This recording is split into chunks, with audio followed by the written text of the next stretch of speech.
double gram-negative coverage once the positive pathogen and the susceptible are known. So these 3 points are very important. Where you suspect that the patient is having MDR, you go 2 antibiotics covering your gram-negative septicemia. Where you think that there is low risk of MDR, you can start with 1 susceptible agent for gram-negative septicemia.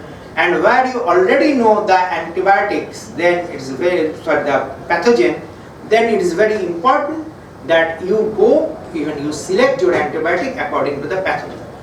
Now for adults with sepsis and septic shock and high risk of MRSA, here we recommend using empiric antimicrobial with MRSA coverage over using antimicrobial without MRSA coverage. Nowadays what we are doing, we are using the antibiotics of MRSA coverage for no reason, and that is very alarming because we have 1 or 2 antibiotics, perhaps 1, which adequately covers the MRSA. Now if we use MRSA antibiotics indiscriminately, very soon we will get resistance. So there is no reason to use all these things. For adults with sepsis and septic shock at low risk of methicillin resistant Staphylococcus aureus, is very important that we suggest against using empiric antibiotic with MRSA coverage. So where you do not suspect that the patient is having MRSA, please don't use the antibiotic with MRSA coverage. Now the antifungal therapy for adults with sepsis and septic shock for at high risk of fungal infection, we suggest the empiric antifungal therapy over no antifungal therapy. And in sepsis, we do not recommend antivirals. Now delivery of antibiotic, you all know that there is a new concept that a continuous infusion of your especially the beta-lactam antibiotic is beneficial than the continuous bolus. Now for adults and sepsis with septic shock, we recommend optimizing dosing strategies according to the PK/PD and all that. Now I just highlight some best practice statement for our just quick recapitulation, that for adult with suspected sepsis and septic shock but unconfirmed infection, we recommend continuously re-evaluating and searching for alternative diagnosis and discontinue the empiric antibiotic when it shows that the patient is not caused by the bacteria. For adults with possible sepsis without shock, we recommend rapid assessment of likelihood of the infectious versus non-infectious causes.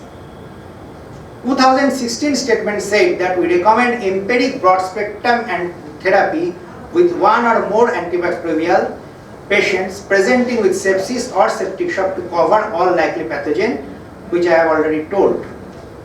Now for adults with sepsis and septic shock, we recommend rapidly identifying, excluding a specific anatomical diagnosis infection that requires emergent source control and implementing any required source control intervention as soon as medical and logistically practical. So this is very important, that you should not deal with septicemia only, you have to just localize the source. And for adult with sepsis and septic shock, we recommend the prompt removal of intravascular access devices that are the possible source of sepsis.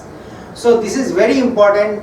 We always need to convince our healthcare personnel that doing IV channel is very important and they should be very cautious, and you have to check the IV channel sites, because sometimes you are just searching the source of infection where your IV gelco, which is very much used, that can be a potential source of infection, and in that case you have to just take out the gelco and you give it for the culture.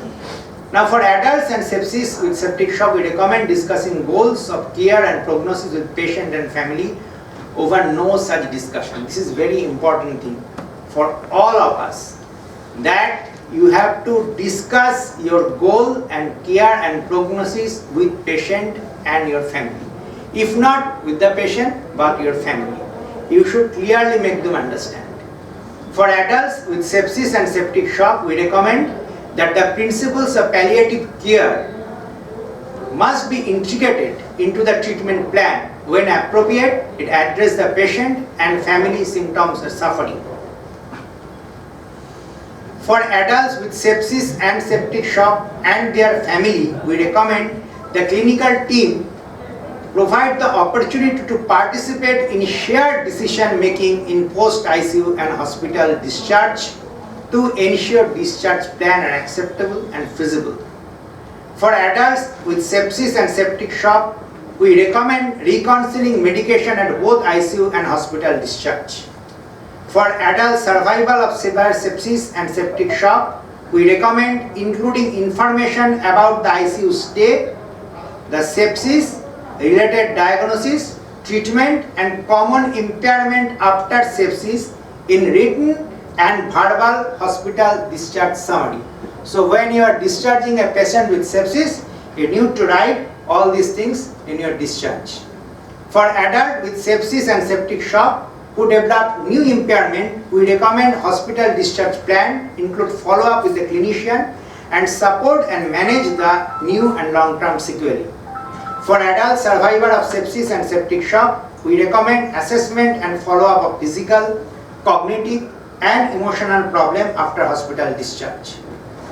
Now some very important points that how to manage the hypotension. You all know, just a little recapitulation, that we always use norepinephrine as our first line vasopressor and we need to maintain a target map of 65 mm Hg. We have to consider the invasive monitoring of arterial blood pressure. So this is very important nowadays from the ICU point of view, that you need to monitor the arterial blood pressure. Nowadays this binding the cuff and know the blood pressure is not at all recommended, because MAP above 65 is to be maintained when you are dealing a case of sepsis. Now if the central axis is not yet available, so where you cannot do the central line, you have to give the vasopressor peripherally, and if your MAP is not adequate after sufficient dose of norepinephrine, but you know that you cannot go on increasing the dose of norepinephrine, it will just increase the heart rate, so you have to consider vasopressing. And if there is any cardiac dysfunction, like you suspect that there is a cardiac shock, cardiogenic shock, in that case you have to add dobutamine. Now for adults and suspected of having sepsis, this is very important. We are trying that we will measure very soon the blood lactate, because you know we do the EVG in our in-house routinely.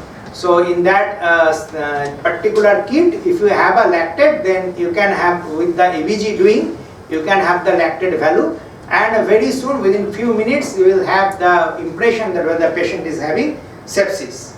Now for adults with septic shock and vasopressor, we recommend a MAP of over 65. Management of hypertension, I told you that norepinephrine, dopamine and dobutamine. Now steroid. So inadequate corticosteroid activity for the severity of illness, it has been said that in some cases you have to do where hypotension does not just respond to your fluid therapy. Here you have to give the hydrocortisone 50 mg IV 6 hourly. If there is clinical improvement, you may continue it for 5 to 7 days, and it hastens the recovery from septic shock, though there is no study that it increases the survival. There is activated protein C. I never heard of it giving, but this is approved by US FDA. It is indicated for very sick patient, low risk of hemorrhage, complex anti-inflammatory, anti-apoptotic and anticoagulant effect. Trials are going on. And glucose control, you all know that you have to give insulin to lower down the glucose. Something around 100 to 120 is potentially harmful, so better to keep it from 150 to 200. Other measures, you have to, this is very important, we often very much neglect that nutritional supplement is very important for your patients, and especially in the patient who is having sepsis, nutritional supplement is very important. You need to give the prophylactic heparination for every bedridden patient. You need not be afraid for that. Your LMWH is a very good thing. You can routinely give it to all your bedridden patient, and this is also recommended. And if there is a erythrocyte, if there is a hemoglobin less than 7, you have to give the PRBC, and your target level should be 9 to 10. and others fresh frozen plasma and platelets as the case required, sometimes ventilatory support or hemodialysis. So my take-home message is that sepsis is a medical emergency with an unacceptably high mortality and adverse outcome. Now what happened with patient, party especially, I have faced it typically.